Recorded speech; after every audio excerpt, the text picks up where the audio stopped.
What's up everyone? Welcome back to my channel and welcome to my new house. We actually moved like a week and a half ago at this point, 2 days before Thanksgiving. So it has just been complete chaos, but I really wanted to get my video about my November reads out right now because actually tomorrow we are leaving to go to Thailand for 2 weeks. So time is of the essence.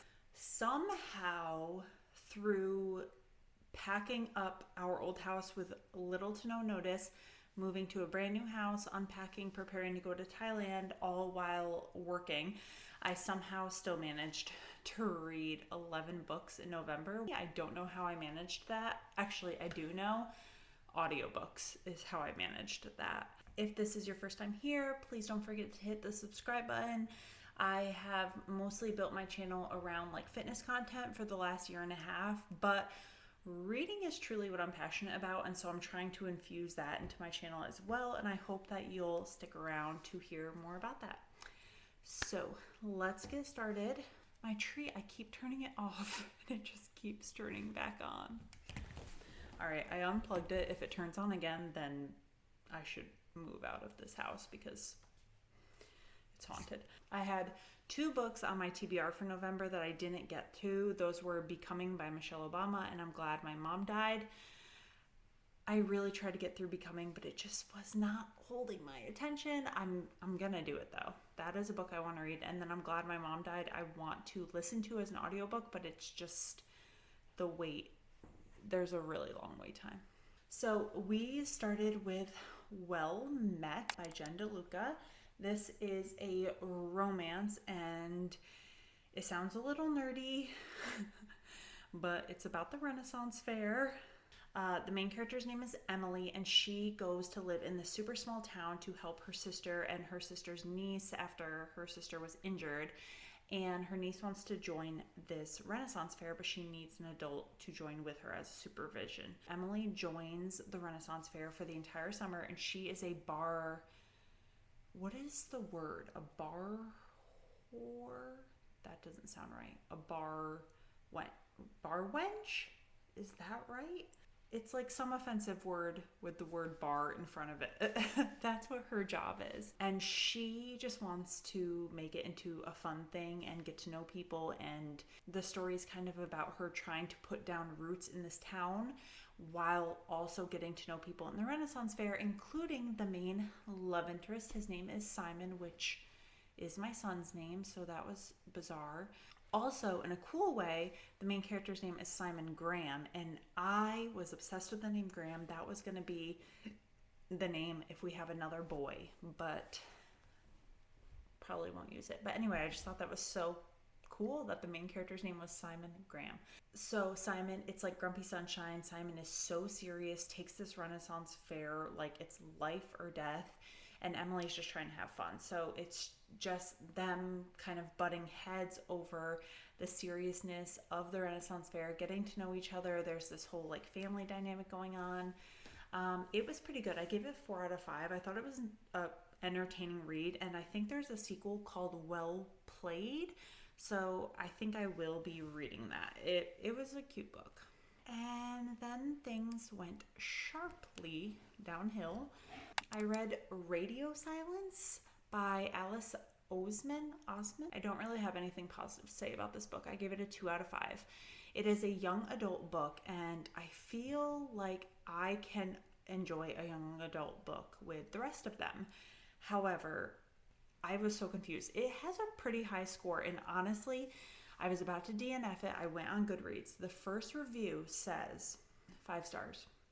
Do not pity the dead, Harry. Pity the living, and above all those who have never read this book.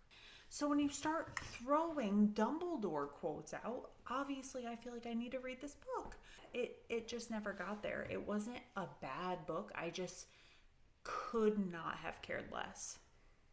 Truly. So the book is about Frances. She's a teenager in high school, and her entire like goal in life is to get into a really prestigious university. So she is a total bookworm, has practically no social life, just consumed by her studies. Her mom is always encouraging her to like be young and try to have fun, and she's like, no, no, no, no, no, I need to go to Cambridge. I think it's Cambridge.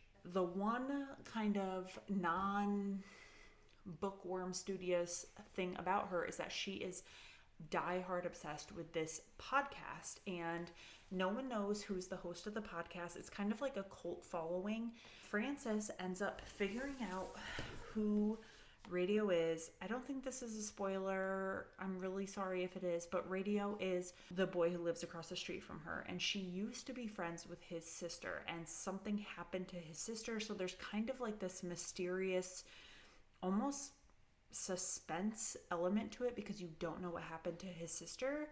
The main thing to know is that they say this up front, like, this is not a love story. I'm a girl, he's a boy. You might think we fall in love. We do not. We're just friends. And that is true. There is no love.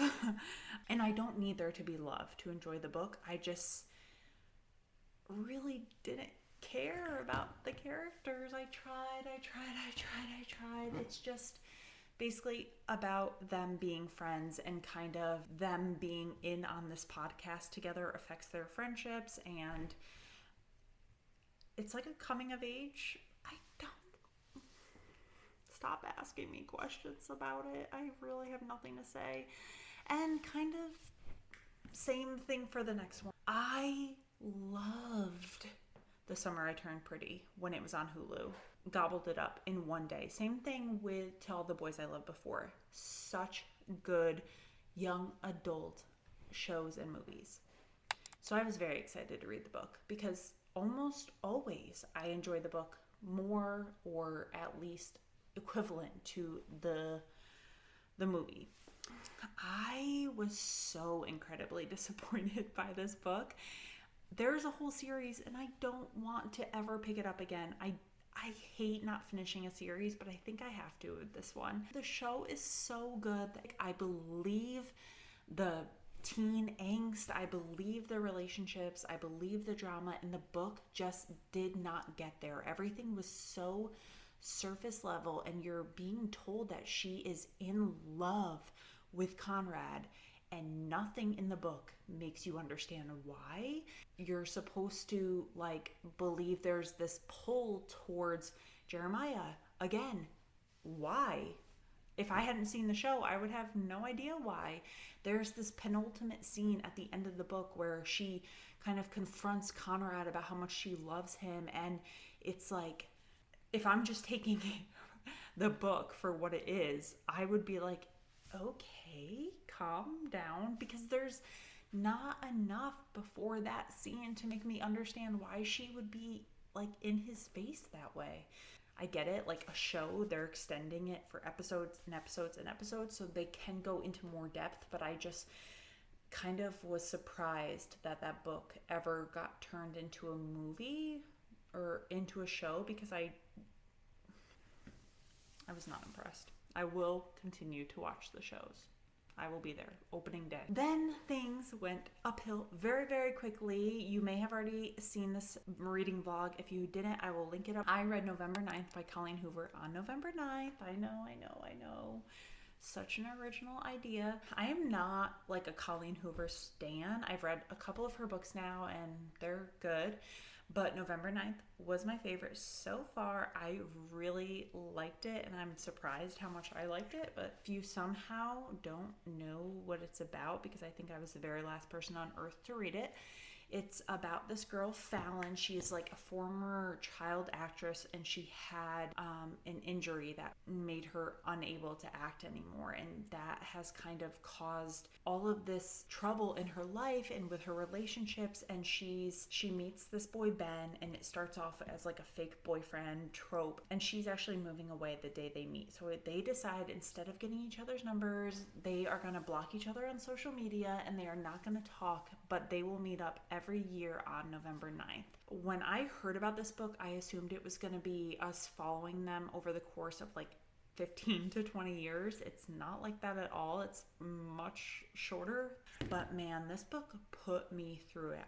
I mean, if you didn't see the reading vlog, I was crying, I was angry, I was so mad at certain points of the book, and I was so happy, and I really liked the ending, and it was just so many emotions. I gave that book 5 stars.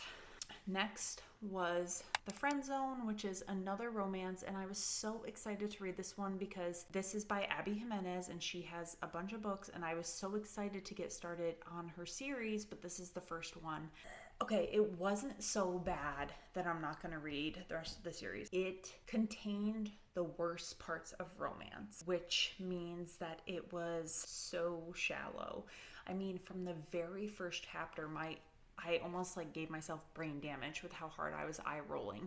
The girl is described immediately as like small and petite and so curvy and sexy, but also, you know, has like a filthy mouth and is pretty like casual, I guess.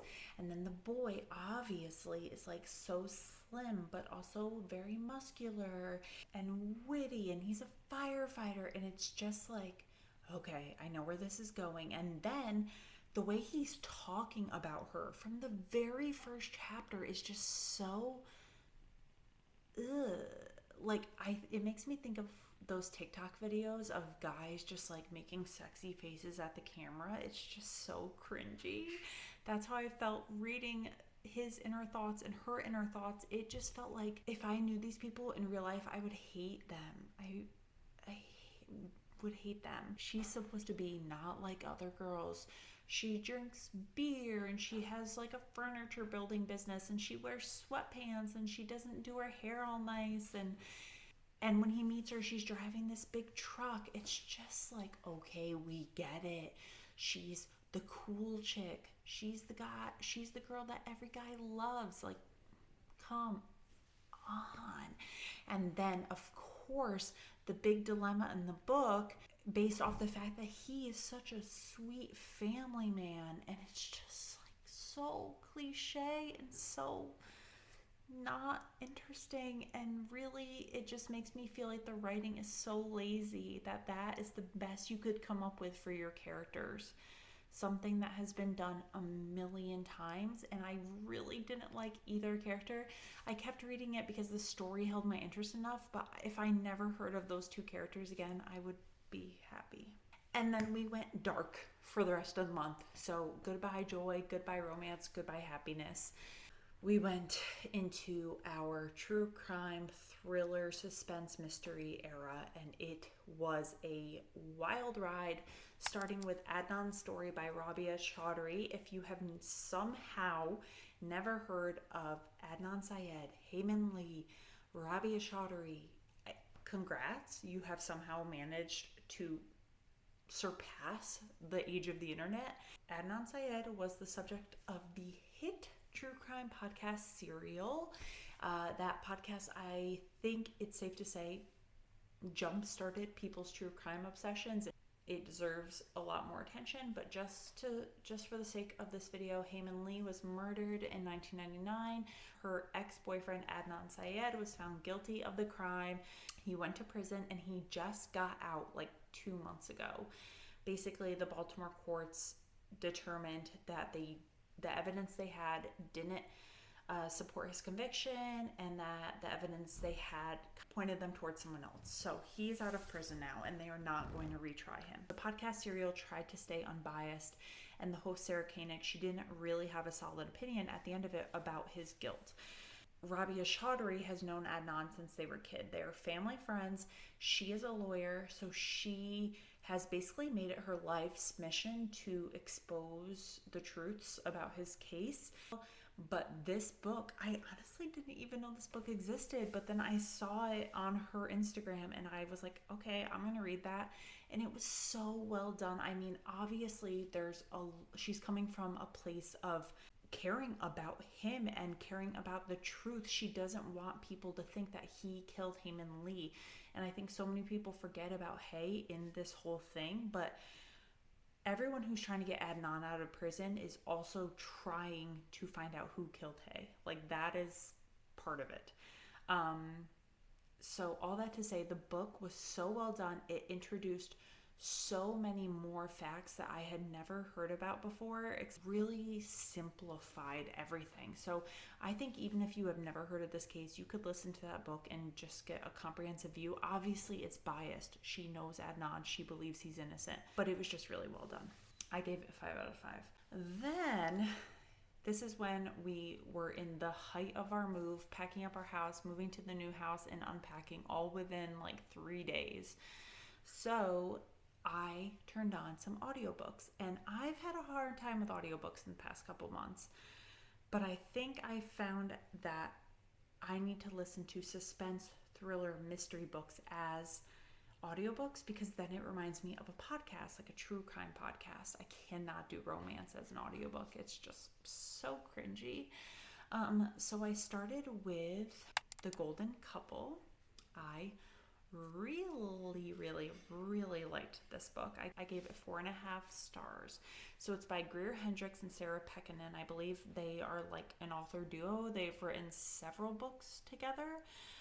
And I actually read another one of them in this video. It's about a therapist named Avery, and she lost her license, and so now she's kind of continuing to treat people, but she's doing it in her unique 10-step program.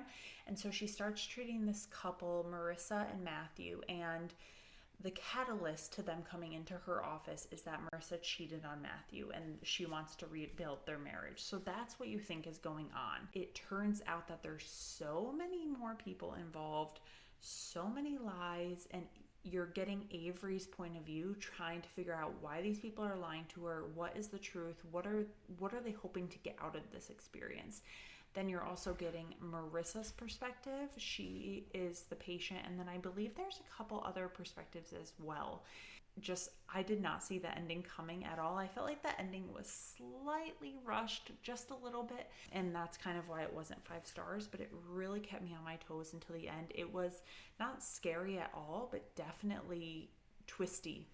And since I liked that one so much, I just clicked on the authors' names on Goodreads, and then I read another book by them, The Wife Between Us. Some reason I think this is a movie, but I'm not sure. So this is the same thing. It was kind of like a thriller, mystery, suspense. I only gave it 3.5 stars out of 5. It was fine. I just feel like I got distracted a lot more while reading it, which to me means that it just wasn't as captivating. So this one is about, you are getting the story from the ex-wife's perspective. Her and her husband recently divorced. You assume that you are hearing her perspective of her life and her marriage now that they've been divorced, and then you assume that you're also getting the perspective of her replacement, which is the current woman that the husband is dating. I mean, you know what they say about assuming. I'm not gonna say another word. I don't want to spoil it at all, but it's just, I've been reading so many books like this lately. The House Across the Lake, and that other one I can't think of that I read last month about the couple that goes to Scotland. I don't think it's called unreliable narrator, but it's like unreliable, it's like dishonest narration. I don't think that's a real thing. I think I should coin that term. You're manipulated, and that's kind of fun in a book because you are like, oh dang, I should have caught on to that. Again, twisty turny, but it just wasn't as good as The Golden Couple, and I think because I read them back to back, it was easier to compare them, and I know I preferred The Golden Couple a lot more. A book that I've had on hold for a very long time, I got the notification that it was in. That one was Local Woman Missing, and I believe Allie Scott recommended this one too as an audiobook, and so agreed, it should be listened to as an audiobook. I mean, it was probably fine as a print book too, but I really enjoyed it as an audiobook. So the first chapter, you're getting a perspective of this girl, Delilah, who is being held captive, and she's trying to escape from her captors, and she's in like a pretty horrific situation.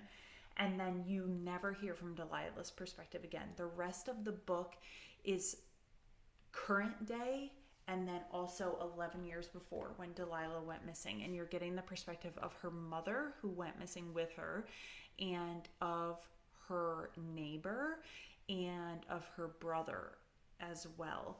it's like, now looking back on it, I can say, wow, every character they chose was so intentional. But while you're reading it, you're thinking like, oh, this is just a bunch of different unique perspectives.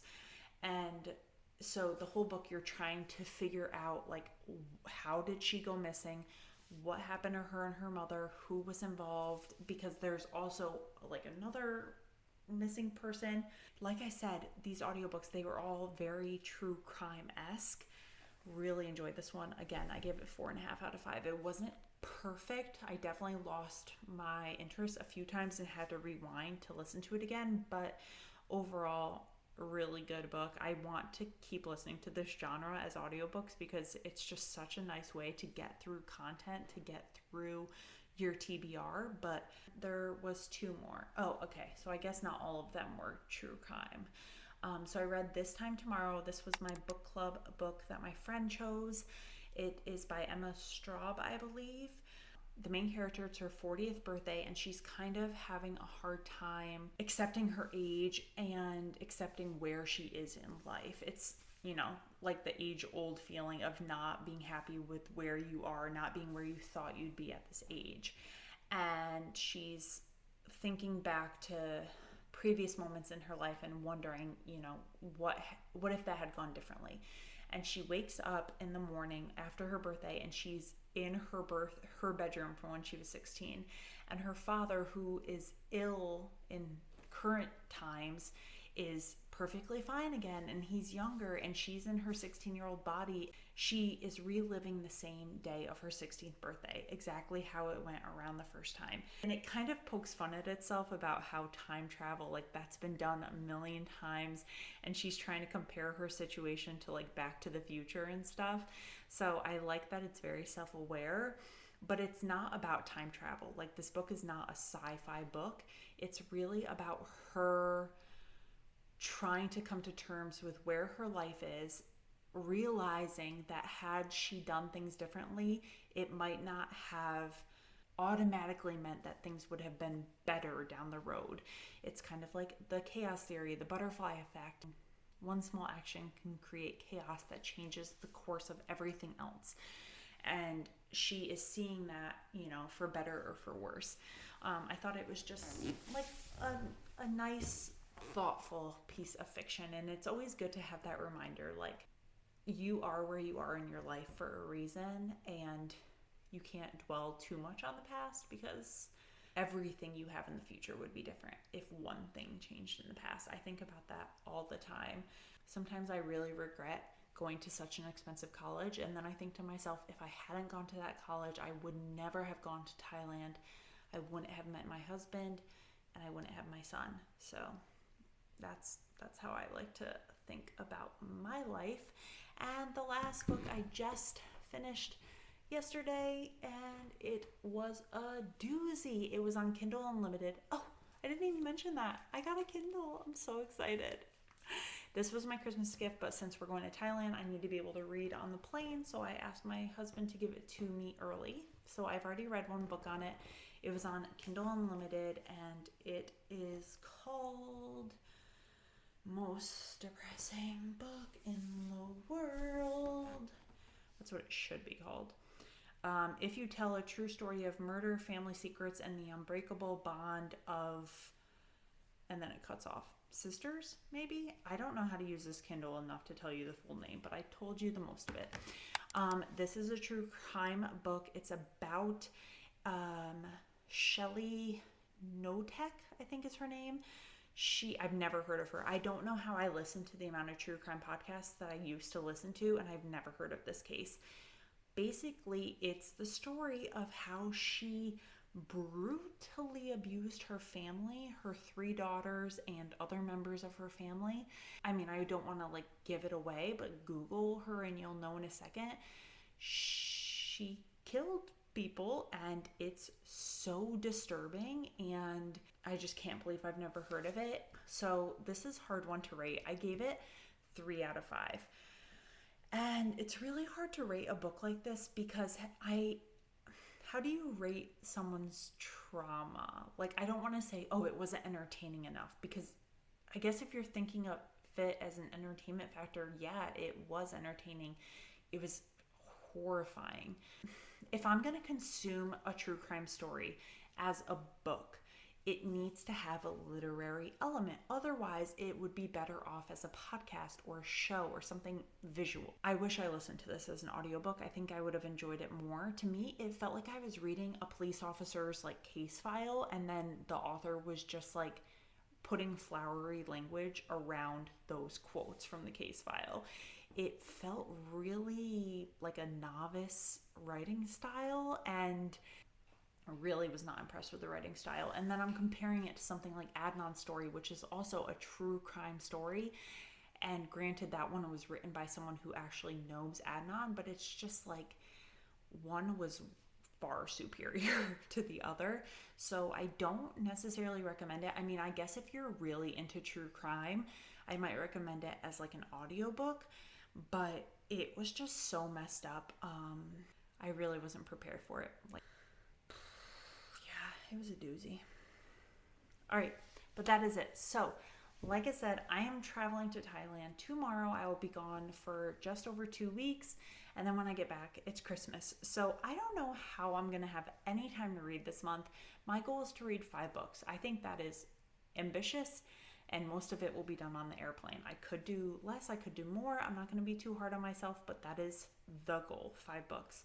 If you've read any of these and you had different opinions, or if you want to recommend something to me based on what I thought of these books, please let me know, because I am always looking to grow my TBR.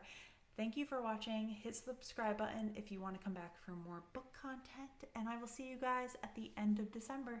Thank you for watching. Bye.